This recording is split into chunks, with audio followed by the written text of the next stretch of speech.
Hello and welcome to the Homemaking Routines Challenge. My name is Emily and I blog at queenofthehousehold.com, and I also have a YouTube channel. And so if you are watching this, maybe you follow me along on my email newsletter, or maybe you just follow me on YouTube or Facebook, but thank you for watching. This challenge is always so fun because it is just the time of year when I like to make sure my routines are in a good place so that we can transition into the school year. So if you have kids that are either homeschooled, or maybe they go out to school, or maybe you don't have kids, but you just need to have kind of a refresh to your routines, then this challenge is going to help you do that and just kind of get back on track with all of the homemaking things. So the first week's challenge is to start with your evening routine. And we're going to start with the evening routine because a good day is set up the night before. And I believe that there are 3 really important things that you should do every evening. So I'm going to share those 3 things with you.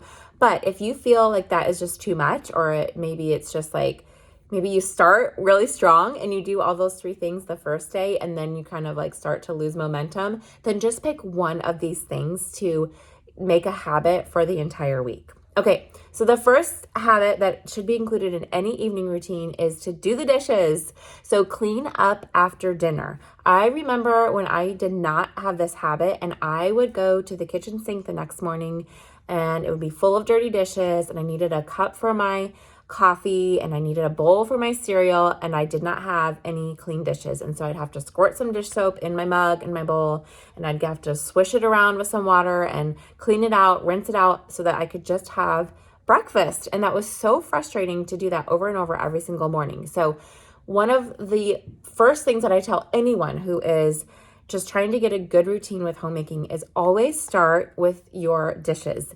Do your dishes every night after dinner. If that is already a habit, then make sure that you're cleaning off the table. Make sure that you are wiping, sweeping the floor, washing the dirty dishes, putting the food away, all of that. Make that a priority every night this week. The second habit for a good evening routine is to make sure that you make a list for the next day. So I personally love to use a planner, and I write it down. I usually have a plan for the week where I write down, meals and just cleaning tasks, work tasks, appointments, events, whatever it is that I need to remember that my brain can just not keep in store. So I write it down in my planner. So every night I like to look at my planner and at the day ahead and just see, what am I going to make for dinner the next night? Do I have all the ingredients? If there's meat that is in the freezer, I pull it out and I put it in the refrigerator so that it can thaw. Just make sure that I have all that ready to go. If there's an appointment early in the morning, I make sure that I know that, and so I'm ready to go there. Or if someone's maybe coming to the house, I am ready for that. So make sure that you just look over the next day. If you don't use a planner already, then instead get out a piece of paper and just write down all the things that you can think of that come to mind so that you have a plan for the next day. And then the third thing that I am going to ask you to do, which this is one that I get a lot of pushback on, but that is go to bed at a decent time. So pick a bedtime for yourself. Just like you have a bedtime for your kids, pick a bedtime for yourself. For me, that's 9:30.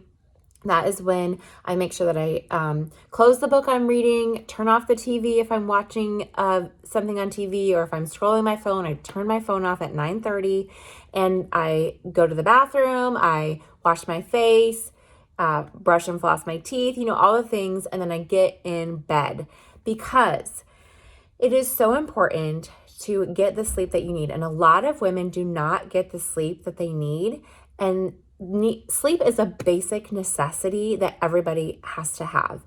And you will function better as a mom, as a homemaker, as a wife, as a friend, as a person in general.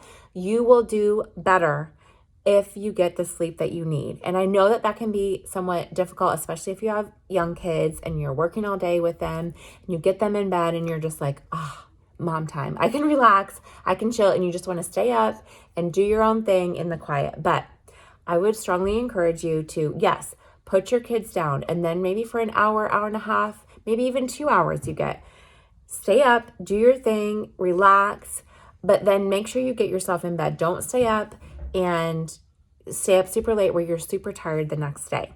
All right, so those are the 3 things that I want you to work on this week. Like I said, if it's too much, then just pick one of them. And be sure to share this with a friend. It would be really great to have a friend to help keep you accountable during this challenge.